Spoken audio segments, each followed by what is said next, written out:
त्या भक्ती देवीच्या जवळ नारद गेले.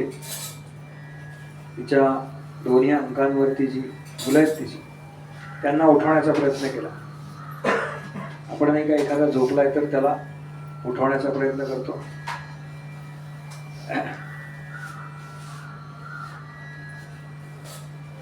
70-75 वर्ष आपण नव्हतो का झोपलो होतो, केला ना कोणीतरी उठवण्याचा प्रयत्न.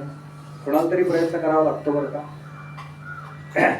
इथे नारदांनी प्रयत्न केला आणि आपल्याला उठवण्याचा प्रयत्न ज्यांनी केला ना त्याचं पण नाव न वरूनच सुरू होतं बरं का.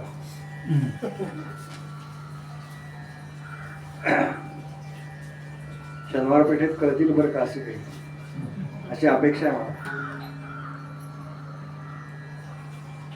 बाकी ठिकाणी असे फारसे कळत नाही. मग आपण जरा जागे झालो,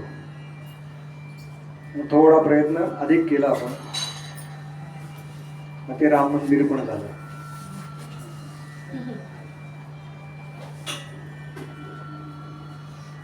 मग रामलल्ला इथे विराजमान झाले.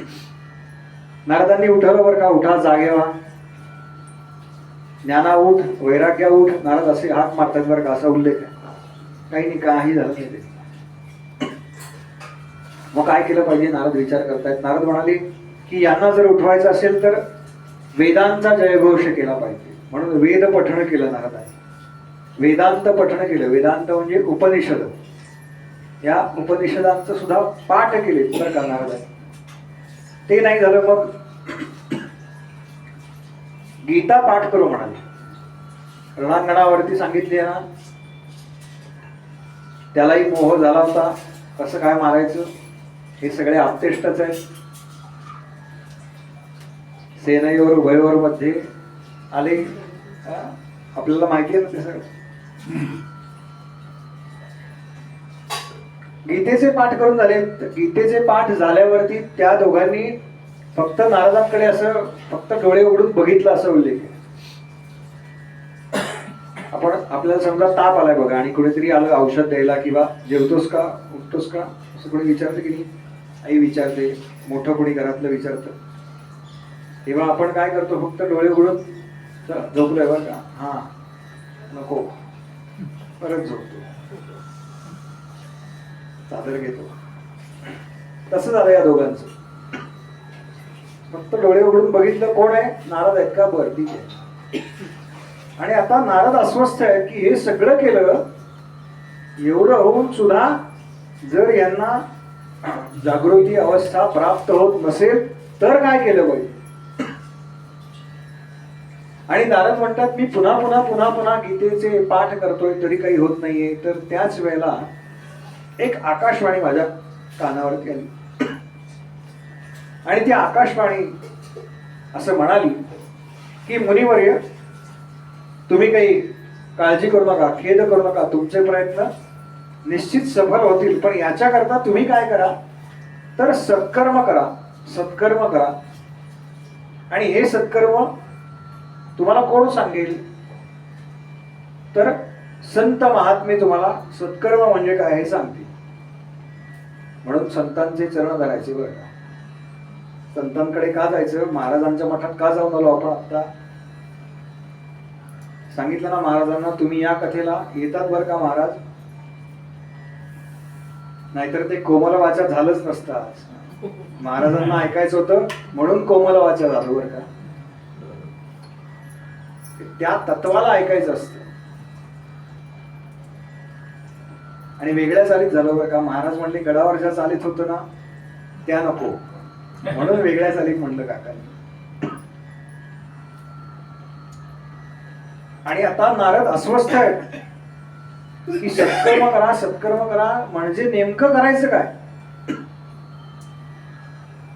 आणि आता ते सत्कर्म म्हणजे काय हे विचारत नारद फिरतायत बरं का, अखंड भ्रमण करतायत. कोण ऋषीमुनी भेटले त्यांना विचार, अजून कोणी साधू महात्मे भेटले त्यांना विचारा. असं फिरत फिरत फिरत फिरत फिरत नारद आले आणि त्यांची सनकादिकांची गाठ पडलेली आहे. तो हा प्रसंग आहे पहिला, तो सुरू झाला तो. आणि नारदांनी हा सगळा प्रकार सांगितला सनकादिकांना आणि म्हणाले की अशी आकाशवाणी झाली तेव्हा तुम्ही आम्हाला सांगा सत्कर्म म्हणजे काय. सनकादिक म्हणले अगदी सोपं आहे नारदा. हो, सत्कर्म म्हणजे श्रीमद भागवताचा सप्ताह.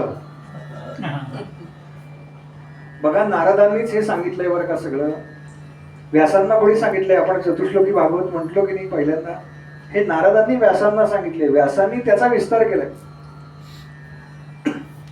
पण नारदांची काय गंमत झाली आहे तर आपल्याच घरामध्ये व्यवस्थित ठेवलेली वस्तू आपल्याला वेळेवर सापडते का? नाही. बस नारदांचं तेच झालेलं आहे. त्यांचीच वस्तू आहे, त्यांच्याकडेच आहे ती, पण ती वेळेला सापडत नाहीये. म्हणून नारद विचारतात. आपण असंच करतो की नाही. कोणाला तरी विचारतो ना, कात्री कुठे ठेवली आहे. कात्री बऱ्याच वेळेला इकडे सापडत नाही. म्हणून उदाहरण दिलं बरं का पटकन. 5 मिनिटापूर्वी घेतली होती, मग या ड्रॉवर मध्ये का त्या ड्रॉवर मध्ये आपणच शोधतो बरं का. आपणच ठेवलेली असते ती खरं तर.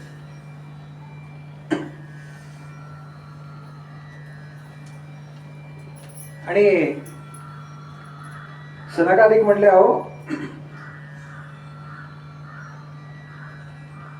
श्रीमद भागवताचा सप्ताह तुम्ही करा. तेव्हा नारद म्हणाले की श्रीमद भागवत काय आहे हे माहिती आहे मला, पण सप्ताह विधी माहिती नाही.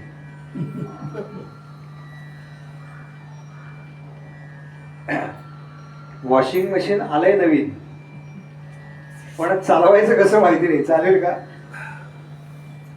त्या वॉशिंग मशीन वरती जे कमळाचं बटन आहे ते दाबायला पाहिजे की नाही. त्यातलं काय नेमकं दाबायचं हे कळलं पाहिजे ना.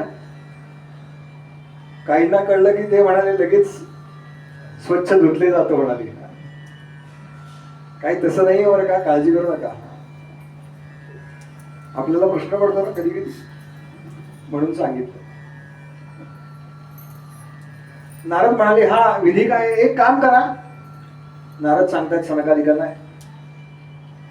तुम्हीच बसा व्यासपीठावरती, मी ऐकायला बसतो.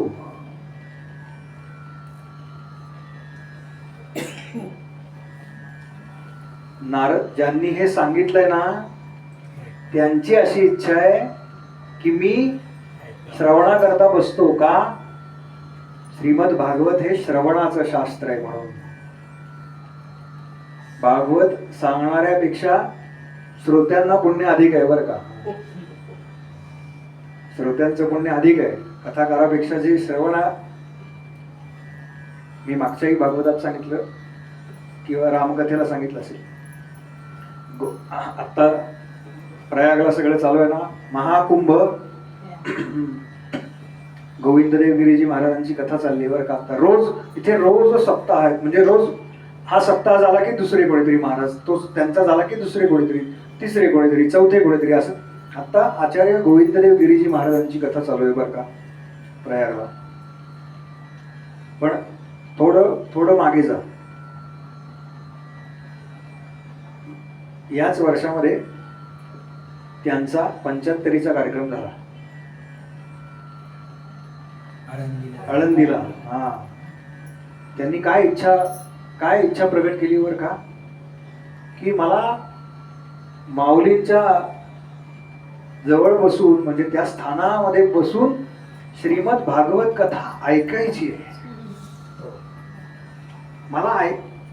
मी नेहमी मला हा प्रश्न पडतो, काय खरं तर त्यांच्या हजारो कथा झाल्या, तो त्यांना माहिती नाही असं काय आहे का ग्रंथात. पण तरी सुद्धा मला ते सगळं श्रवणाचं शास्त्र शांत बसून ऐकायचंय. काय प्रचंड मोठा सोहळा झाला तो, आपण पाहिला असेल त्या सगळ्याचे चित्र. तसे आमचे देवर्षी नारद सगळ्यात पुढे जाऊन बसले बरं का. असं उल्लेख आहे. पुढे का बसायचं म्हणजे जे मागे बसले त्यांच्याकरता नाही बरं का.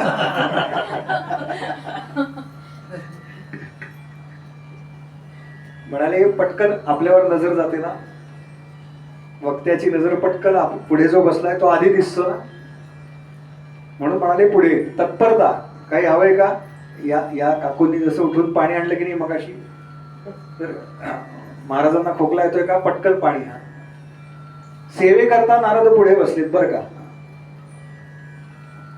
बाकीच्यांना वेळ लागेल ना यायला, मी त्याच्या आधी तयार आहे म्हणून नारद सगळ्यात पुढे बसलेत. आणि मग कोण कोण ऋषी आलेत त्या सगळ्यांची नाव आहेत. नारदांनी बोलवून बोलवून आणले बरं का. सनकादिकांची कथा आहे, श्रीमद भागवत कथा आहे. या या या या अनेकांना बोलवलंय. आणि सनकादिकांपैकी एक जण व्यासपीठावरती बसलाय, नारद ऐकतायत. आणि जशी कथा सुरू झाली जसा भगवंतांचा जयघोष सुरू झाला, तो घाट पण सांगितलाय जिथे कथा केली. ते सगळे तांत्रिक वर्ण आहे भागवतामध्ये. आनंद नावाचा घाट आहे, भगवंतांचं स्वरूपच आहे बरं का ते. मी आज पहिल्या श्लोकावरती फार बोललो नाही, तर मग कथाभाग पुढे सरकत नाही. सच्चिदानंद रूपाय विश्व उत्पत्त्यादि हेतवे तापत्रय विनाशाय श्रीकृष्णाय वयम नमः असा महात्म्याचा पहिला श्लोक आहे बरं का. भगवंतांचं स्वरूप सांगितलंय. भगवंत कसे? भगवंत आनंद स्वरूप आहे. आपल्याला आनंद हवा असतो का दुःख हवं असतं? आनंद. आज घरी गेल्यानंतर एक होमवर्क देतो, एक वहीचं पान फोल्ड करा मध्ये बरोबर छान, आणि आनंदाचे क्षण आणि दुःखाचे क्षण असं लिहून काढायला सुरुवात करा. दुर्दैवानं आपली दुःखाची यादी अधिक भरते. आणि आम्हाला पाहिजे नेमकं त्याच्या विरुद्ध गोष्ट पाहिजे बरं का. पण आम्ही करतोय ना जे पाहिजे त्याच्या विरुद्ध करतोय, म्हणून इकडची यादी मोठी होत चाललेली. भगवंतांकडे बाकी वेगळं काही नाही बरं का. सद्गुरूंकडे संतांकडे आनंदाच्या व्यतिरिक्त काहीही नाही. ते लौकिकातलं काही देत नाही. मला फार सगळ्या संतांची कमाल वाटते बरं का. जे येतात ना त्यांच्याकडे ते काहीतरी लौकिकातलं दुःख घेऊन येतात बरं का. गोंदवलेकर महाराज शेवटच्या काळात म्हणाले की मी एवढं कस्तुरीचं दुकान टाकून बसलोय आणि येणारा गिऱ्हाईक सगळं हिंगे मिरायचं आहे. काय म्हणाले, येत आहे एवढी राम नावाची कस्तुरी आहे माझ्याकडे, त्याला काही मला योग्य गिऱ्हाईक मिळालं नाही म्हणाले. संत बाकी काहीही देत नाहीत, पक्क करा. बाकी काहीही संतांकडे मिळणार नाही. आणि भगवंत आनंद स्वरूप असल्यामुळे सनकादिकांची जी कथा चालली आहे ती आनंद नावाच्या घाटावरती चाललेली. आणि जसा जयघोष झाला, गोपाल कृष्ण भगवान की जय, गोपाल कृष्ण भगवान की जय, गोपाल कृष्ण भगवान की जय, तशी भक्ती आली. आणि ज्ञान आणि वैराग्य तिच्या मांडीवरती निश्चित पडले होते ना, ते दोघंही आले तिच्या बरोबर. फक्त जय जयकाराचा महिमा आहे. कलियुगामध्ये नाम हे इतकं तारक आहे ना, बस दुसरं काही नाही म्हणाले. मला आवर्जून गोंदवलेकर महाराजांचा उल्लेख वारंवार करावा असं वाटतं, कारण आता आपण दर्शन घेऊन आलो त्यांचं. महाराज काय सांगायचे हो? नाम घ्या, नाम घ्या, नाम घ्या. कोणी गेलं ना, महाराज माझ्या मुलाला बरं वाटत नाहीये, महाराज म्हणायचे नाम घे. नोकरी पाहिजे, महाराज म्हणायचे नाम घे. लग्न व्हायचंय, महाराज म्हणायचे बस. कलियुगामध्ये एकच गोष्ट आहे जी या भवसागरातून पार नेणारी आहे, ती म्हणजे भगवंतांचं नाम. आपलं असतं ते नाव बरं का, आणि भगवंतांचं नाम. काय फरक आहे? तुमच्या इकडे नाही सांगितलं ना कुठे काका? त्यांच्याकडे अगदी लेटेस्ट झालंय म्हणूनच विचारलं बरं का.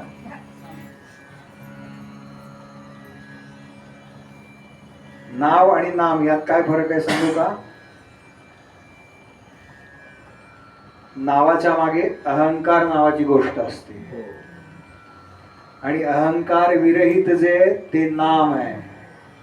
म्हणून भगवंतांचं नाम, कारण त्याच्याकडे अहंकारच नाही ना. तो म्हणतच नाही मी हे केलंय. आपण म्हणतो की नाही हे मी केलंय. मला पण वाटतं बरं का कधी कधी मी सांगतो भागवत कथा, मी काही नसतो बरं का. भगवंतांना जे पाहिजे ना तेच बोलवून घेत असतात.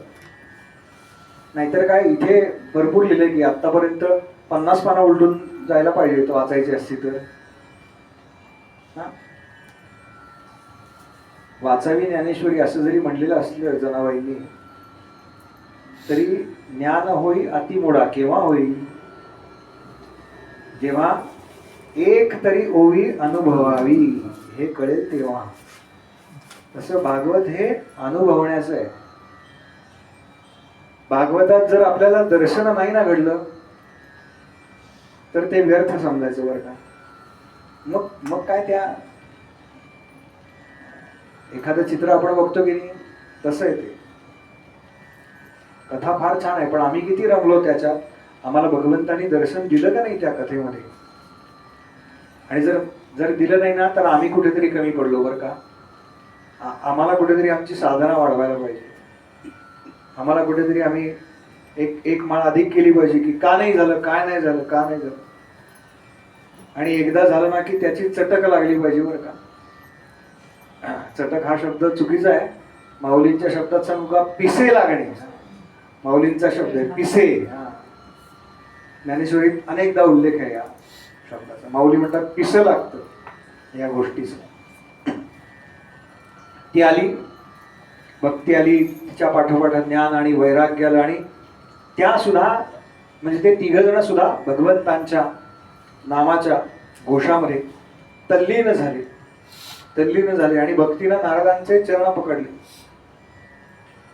ती नारदांना विचारते की नारदा,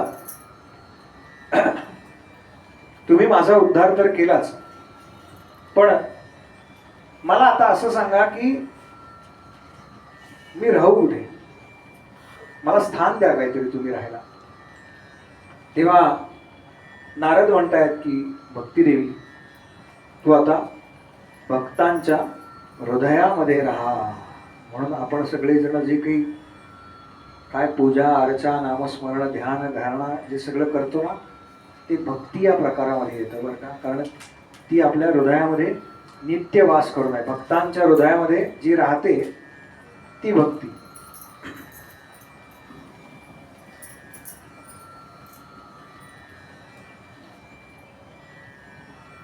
श्रीमद भागवत घरामध्ये करण्याचं पुण्य काय आहे? सहज ते पान आलं म्हणून सांगतो बरं का. तर असं सांगितलंय यज्ञांची नाव आहेत वेगवेगळ्या. हजारो अश्वमेध, त्याच्यापेक्षा मोठा यज्ञ म्हणजे वाजपेय नावाचा यज्ञ. वाजपेय शेकडो वाजपेय यज्ञ. हे केल्यानंतर जे फळ प्राप्त होतं त्या फळाची तुलना श्रीमद भागवताच्या 16व्या भागाशी सुद्धा करता येत नाही.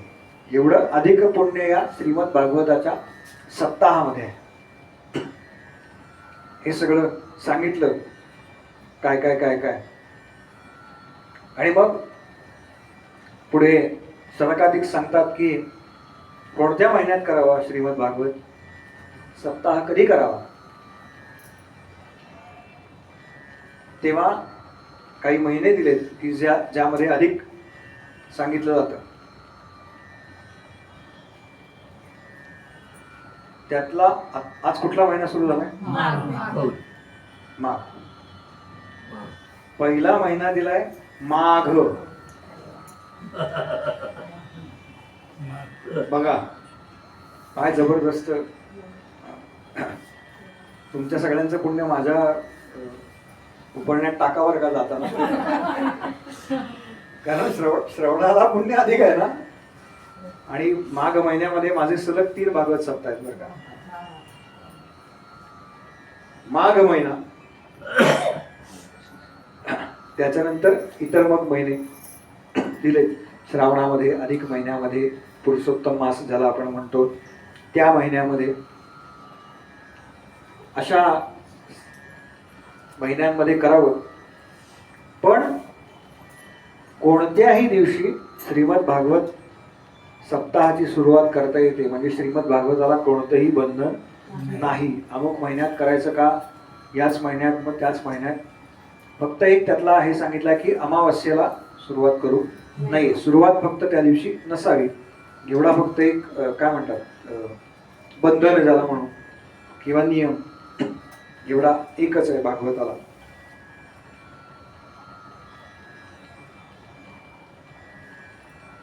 याला कोणतीही तिथी का नाही, कोणतीही निश्चित तारीख का नाही, किंवा कोणताही निश्चित महिना का नाही. तर याचं कारण सांगितलंय की भगवंतांचं स्वरूपच आहे सच्चित आनंद. मला रविवारी आनंद होत नाही, फक्त सोमवारी होतो. असं होतं का हो? नाही. आठवड्यातल्या कोणत्याही वारी छान बातमी कळाली, आपल्याला होतो की नाही आनंद. तर तेच भगवंतांचं स्वरूप आहे. म्हणून याच्याकरता कोणतीही बंधनं नाहीत, एकच आहे, ते श्रद्धापूर्वक करावं. बऱ्याच वेळेला आपण श्रवणाला बसतो ना, ते फार चुकीच्या अँगलने बसतो बरं का. मी 10 वेळा ऐकलंय, मी 20 वेळा ऐकलंय, मी 100 वेळा ऐकलंय. 100 वेळा ऐकल्यावर आपल्यात काही फरक पडलाय का नाही, तर उपयोग आहे ना. का आपण दगड ते दगडच राहिलोय. मग 1000 वेळा ऐकलं तरी काही फरक पडणार नाही. काही मी इथे आहेत असं म्हणत नाही बरं का, पण अनुभव म्हणून सांगतो. काही श्रोते असे असतात, मागच्या वेळेला हे सांगितलं होतं बुवांनी, तेच परत सांगतायत का त्याच्याकरता म्हणून ऐकू बरं का. कुठे का काही साक्षीदार आहेत आणि कुठे का काही साक्षीदार आहेत. ते म्हणतील गेल्या वेळेचा पहिला दिवस वेगळाच होता.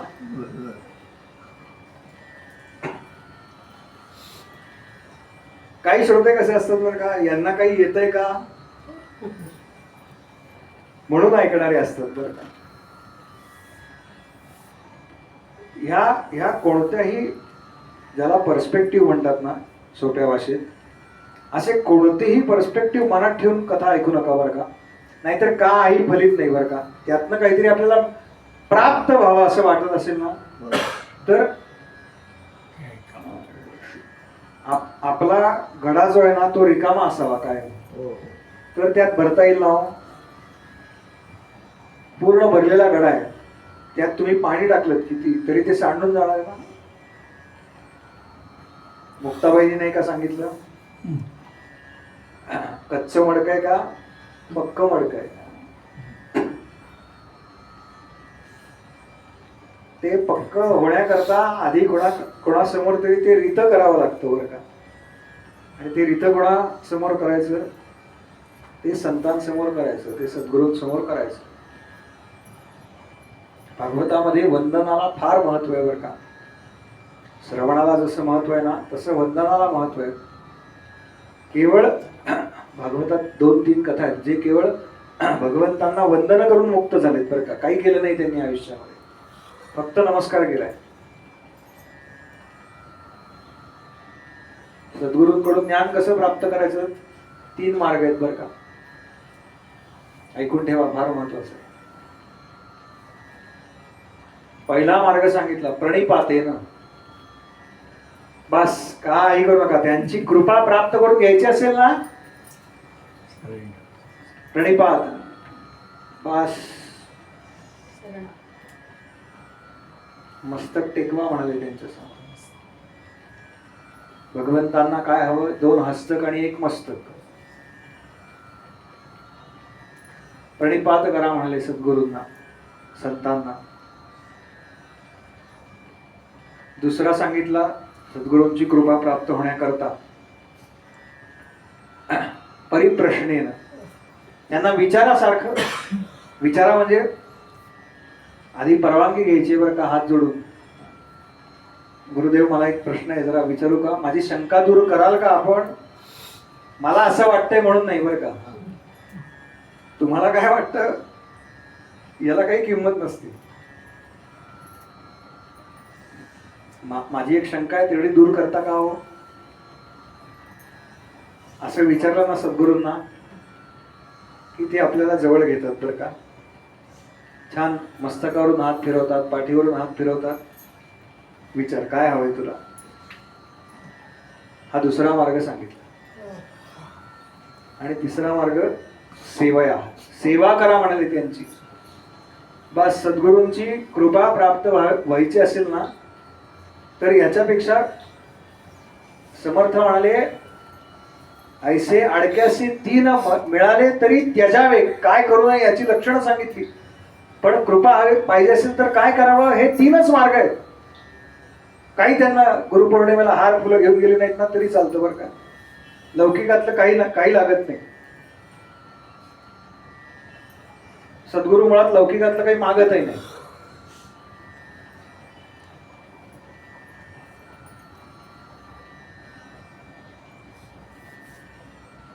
हे कशामुळे होतं म्हणाले, हे ज्ञान कशामुळे होतं, तर हे श्रीमद भागवत श्रवणामुळे होतं. हे म्हणून श्रवणाचं शास्त्र आहे. आम्हाला काय काय घेऊन जायचंय जाताना बरोबर, हे घेऊन जायचंय.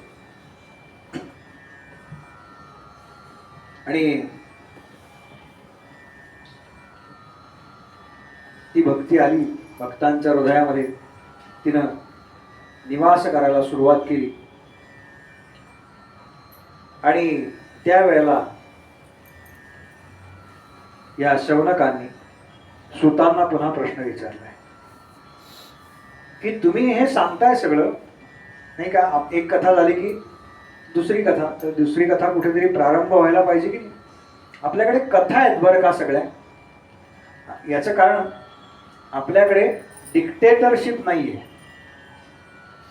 कोणीतरी प्रश्न विचारला आणि त्या प्रश्नाचं उत्तर म्हणून ह्या कथा आल्या. कथम, हे तुम्ही मला सांगता का, सांगा असं नाही, सांगता का. आणि मग सांगायला सुरुवात केली. आणि कथा कशाला म्हणतात बरं का, मी जाता जाता व्हॉट्सअपवर पाहिलं की परेश महाराजांची कथा आहे म्हणून मी भागवत श्रवणाला गेले. याला काही कथा म्हणत नाही. मी कुठे काकांना जो प्रश्न विचारला तोच कुलकर्णी आजींना विचारला. तुम्हाला का वाटलं श्रीमद भागवत करावं, किंवा कधी वाटलं पहिल्यांदा श्रीमद भागवत करावं. मग त्यांनी मला सांगितले की 18 वर्षापूर्वी मी जेव्हा देगलूरकर महाराजांच्या, बरोबर ना, हा, देगलूरकर महाराजांच्या कथेला गेलो होतो तेव्हा मला पहिल्यांदा वाटलं की श्रीमद भागवत सप्ताह आपण करावा. आणि मग तिथनं त्यांनी मला ते सांगायला सुरुवात केली. मग काय झालं, मग काय झालं, याला म्हणतात कथा. तसं कुलकर्णी आजींनी पण, मी अनेकांची ऐकली हो, वज्रासनात बसून ऐकली आहेत कथा. पूर्वी मी फार करत होते पण आता बाहेर जाता येत नाही. मग काय, मग काय. मग अनेकांना फोन झाले. आधी 25 डिसेंबर ते 31 डिसेंबर ठरलं होतं तारीख, पण माझी कथा आधीच झाली होती हो पक्की. साधारण 2-3 महिने आधी कुठे ना कुठेतरी कथा नक्की होते. म्हणलं अहो फारच शक्य नाही मला. मग ते चक्र, मग तुम्ही केव्हापासून हे जे सगळे सांगणे ना त्याला म्हणतात कथा. कोणीतरी विचारल्यावरती सांगतात त्याला म्हणतात कथा. मग आता या शौनकांनी पुन्हा प्रश्न विचारला सूतजींना, हे तुम्ही सगळं सांगताय की भक्ती देवींचा उद्धार झाला, ते बरोबर आहे, पण भक्ती ही मुळातच भगवंतांची भक्त आहे. मग चांगल्या लोकांचा भगवंत उद्धार करणार हे स्वाभाविकच आहे. तर आता मला असं सांगा की एखादा म्हणजे तेवढा चांगला नाहीये, त्याची प्रवृत्ती तेवढी चांगली नाहीये, तो भगवंतांचा भक्तही नाहीये, तर मग त्याचा उद्धार होतो का नाही होत. नारदांनी काय केलं, भागवत सप्ताहाचा पाठ केला आणि त्याच्यामुळे भक्तीला पुन्हा पुनरुज्जीवित झाली, ज्ञानाला पुन्हा पुनरुज्जीवन मिळालं, वैराग्याला पुन्हा पुनरुज्जीवन मिळालं. हे स्वाभाविकच आहे. पण जे असे नाहीयेत, जे भक्त नाहीयेत, जे ज्ञानी नाहीयेत, ज्यांच्यामध्ये वैराग्य नाहीये, अशांचा उद्धार होतो का नाही होत? तेव्हा सूत म्हणाले, हा एकदम हुशार श्रोता आहे बरं का. श्रोते कसे हे कळतं बरं का, पहिल्या दिवसात लक्षात येतं कोण कोण. कारण तुम्ही सगळेजण माझ्याकडे पाहत असता, त्यावेळेला मी तुमच्याकडे पाहत असतो ना. हा कसा आहे श्रोता, पहिल्या 2 दिवसात लक्षात येतं सगळं. आणि सुतांनी प्रारंभ केला. दुसरं जे आख्यान म्हणून सांगितलं जातं किंवा दुसरी जी कथा श्रीमद भागवताच्या महात्म्यामध्ये येते, ती एक गोकर्ण उपाख्यान नावाची.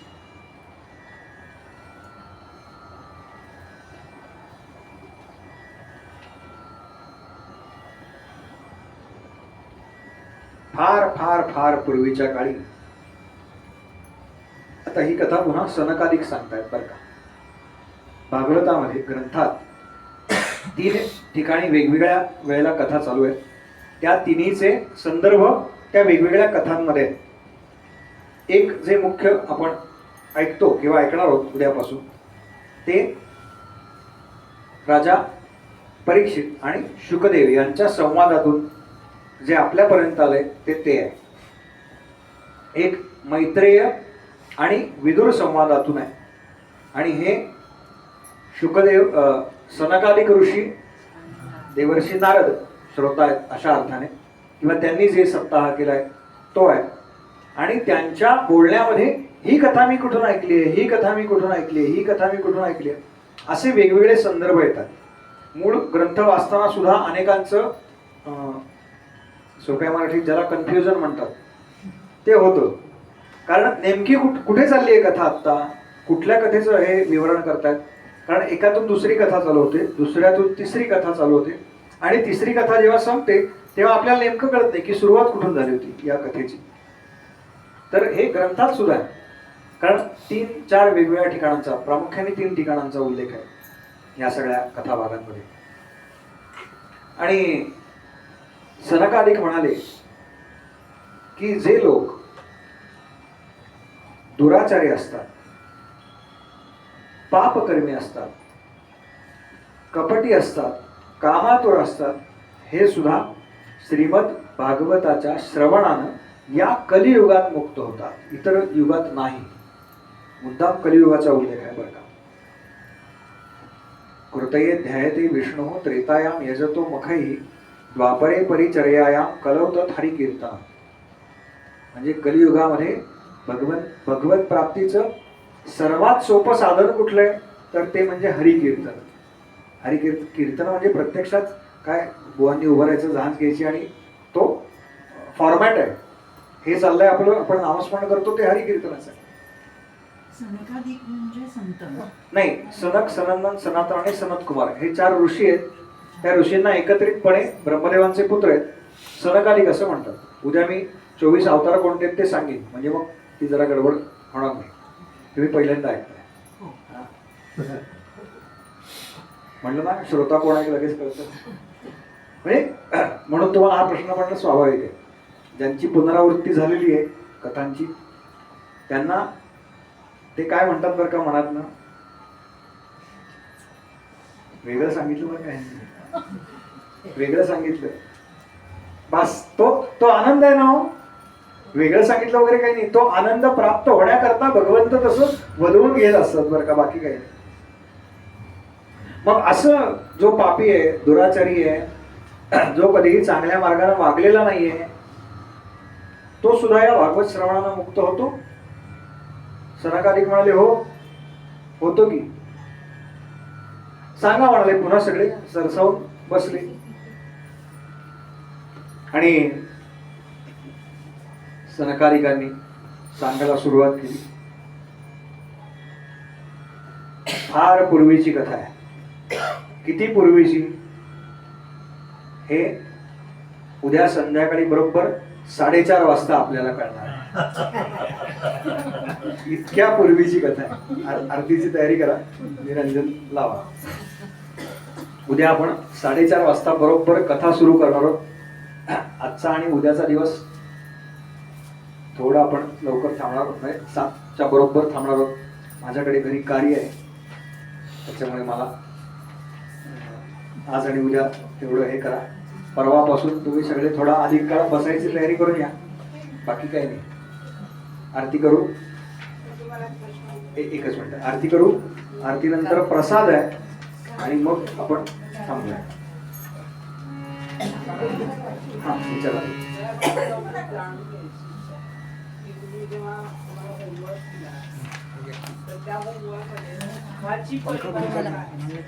वाईट वाटलं. आनंदात आपल्याला 10वीत छान मार्क पडले. छान म्हणजे जे काही पडले ते छानच होते आपल्याकरता. हा तो काळ आपला किती काळ टिकला? काय तुम्हाला विवाह झाला. आता काही जण हे दोन्हीकडे लिहितात.